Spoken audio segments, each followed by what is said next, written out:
welcome to this garlic bread demo. So just cracking on, we've got 60 grams thereabouts of this Flora product here. It's nice and soft, and that's what you need. And into it we're going to mince some garlic. So let's just get the garlic clove peeled here, and then we can mince it in. Now I'm going to grate it because that's the easiest thing to do.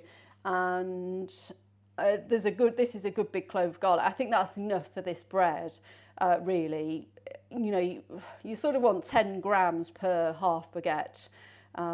So yeah, I think this will be enough. Certainly enough for me, because you know, at the end of the day, I'll be eating this, won't I?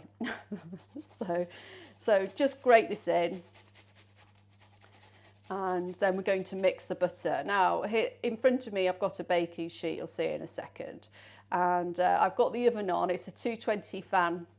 That's what this is going to be cooked at. And my oven runs quite cool. It's actually really nice. It's really good at baking, my oven, because it runs very cool, I think. I know that sounds a bit odd, but it just does. So it's a 220 fan, just get that garlic off the back there. That's the best way of doing that. 220 fan, and it's preheated. And so it's up, yeah, the light's off, it's up at temperature. Let's just get that put in there, and we're going to preheat that baking sheet as well. And the reason for that is you're going to put the garlic bread down on foil and wrap it, and then put it straight onto a hot baking sheet. So immediately it gets that of heat. And what that means is that the outside of this very ordinary flabby kind of white thing from Asda starts baking on the outside, and it goes really crisp and lovely. So that's what we're going to do. Let's just diagonally slice this baguette into actually incidentally slices, which, I mean, it's up to you, isn't it? But I quite like them like this. It's probably 1.5 centimeters wide. I need to tell you that if you do all of this and wrap this baguette up in tin foil, it will go happily into the freezer and freeze for ages, and then you can get it out and use it. I would get it out early enough for it to defrost. Cooking from frozen changes the cooking times, so get it out in the morning, afternoon, let it defrost thoroughly, and then you can cook it 20 minutes. If you're on a regular fan oven, I think it's going to be 240. Right, so we need to butter this, and whoever has these end bits will be glad, because you're going to actually just make sure that they've got plenty of butter on them. Now then, let's just get some on that end there while I remember. Now, I used to do a lot of these professionally, and the way that I did them was I put my fingers in and opened up the bread with my fingers. I had a big tub of this, so it used to stay still, which helped. So I went in, I was looking at how much I had, and I went in and did the same side of all the slices. Do you know what I mean? So I'm opening the gap, and I'm doing the slice that's nearest my tummy. And then I'm going to turn this bad boy round and do the other side. I found that this was the quickest way. Now, it's all about the little details, I think, good cooking. And, you know, factory ones of these, quite often, I think, ones I've had anyway, they don't seem well buttered. They've been probably done by a machine. So do yours nicely. I'm doing the other side now. Do yours nicely. Make sure there's butter everywhere. Do it to the, let's just break that a bit. So make sure you're doing it all over the slice. Don't just put it in the middle, you know. Take a bit of care. Butter everywhere. That's it. That's it. Just get quite speedy at this. Now, because you're doing 2 passes, you get to sort of check what you did, and you get to see if you've missed one. because you could just look up, say something to somebody, and then bang, it's over, you've missed one. So doing 2 passes just helps you double check everything. Right, so that was my first hack, I guess you'd call it. And that's all that done. So 60 grams. It's a bit sticky on the fingers. This is ideal, I think, for children, this job. So we've got a bit of butter, you know, just on the top, so you can just spread it around a bit. So let's just get my hands clean. Right, okay, so the next hack is how we prepare this tin foil. So we're going to get a piece of tin foil out that's a bit longer. Let's just move that over now. That's a bit longer than the baguette. And then what we're going to do is we're just going to oil it. And then we're going to put salt on there. And then we're going to lift him in there. And then we're going to oil him a bit more. Put a bit more salt. Pepper if you like it. I like it. People who cook my stuff know I like it. And then, so the next thing that you need to be aware of is the foil. So you want to make a parcel. Now, if you're going to put this in the freezer, just wrap it tight. But as you're making a parcel, as you're putting it straight in now, make a parcel and seal the air in, but let the air circulate. That's what I need to say on that. Yes. So now you're going to put this greasy thing here inside, it's oily, onto a very hot baking sheet. And that is the hack. That is the main hack. Why? Because that whole thing now gets really crispy on the outside, and then all that butter inside makes it go so pillowy soft. And I've had people tell me they couldn't stop themselves being greedy, that they just kept eating it. And I challenge you to make this. I challenge you to not tell anybody that you've done it this way. Get your friends over, your family, and say, oh yeah, I've got some garlic bread. And what people normally do with garlic bread is to go, oh yeah, okay, well, I might not, you know, all that stuff because of carbs and all that nonsense. Anyway, so then they'll go, oh, well, no. And then let them have a piece. Don't say anything. Let them have a piece. Get it out. Put it, you know, you can put it on a board like this. We'll show this later, but put it on a board, chop it up for them. Oh, they won't be able to stop eating it. And all you need to do is just sit and be glad that you know the hack. Right, okay, so good.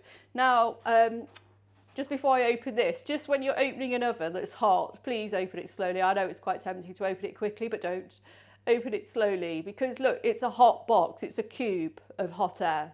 So if you go, all that hot air goes, woof, and it gets all disturbed, and it alters the temperature of the oven. So that's oven hacks, isn't it? So you open it slowly. You put things in slowly, although you just want to rush because it's all very hot.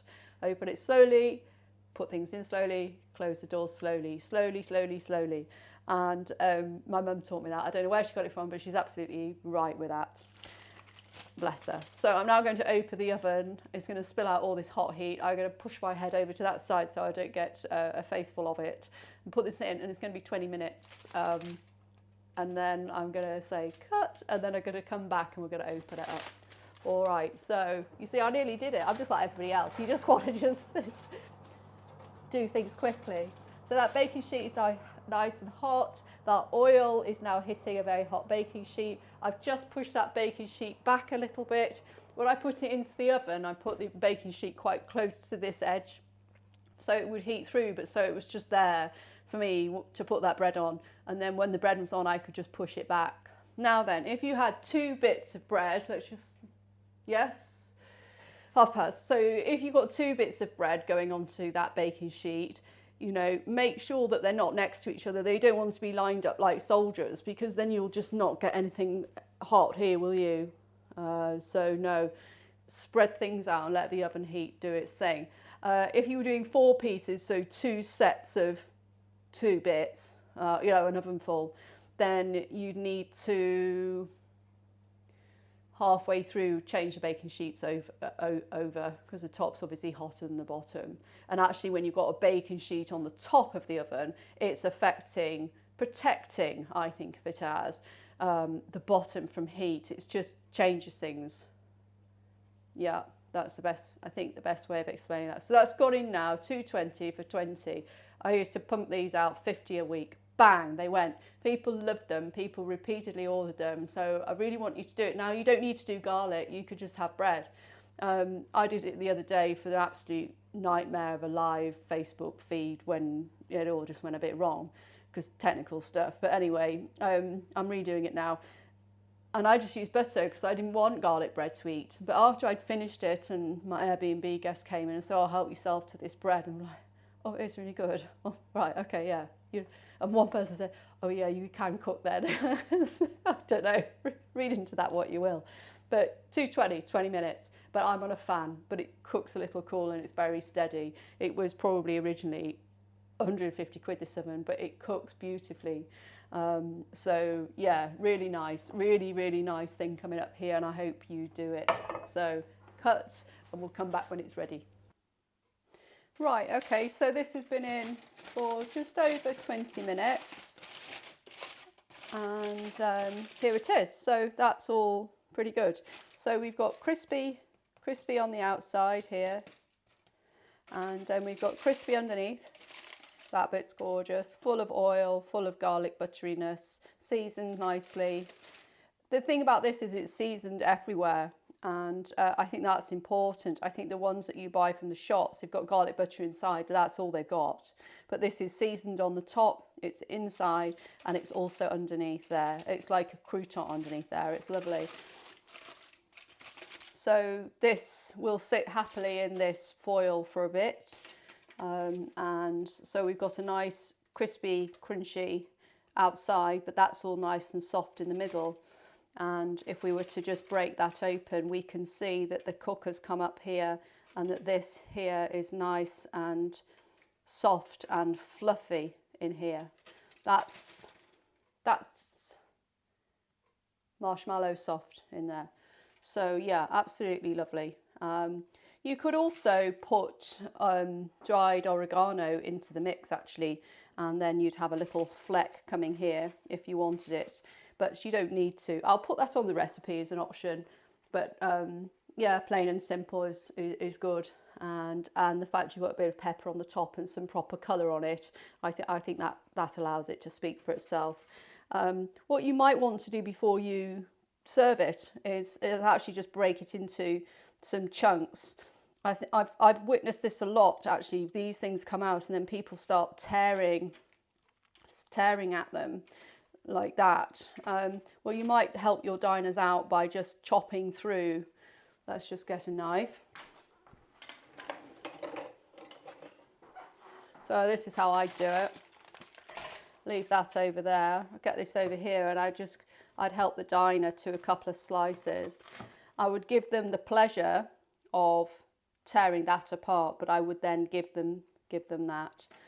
And so I go all the way down, and then I put that back in the foil and just wrap that back up, and then I take that to the table, basically clean that off, take that to the table, and then you've got the opening the parcel situation in front of the diners, which is nice, and it's all the aroma starts coming out, the steam, it looks very appetizing. So keeping it in the foil is the way to go.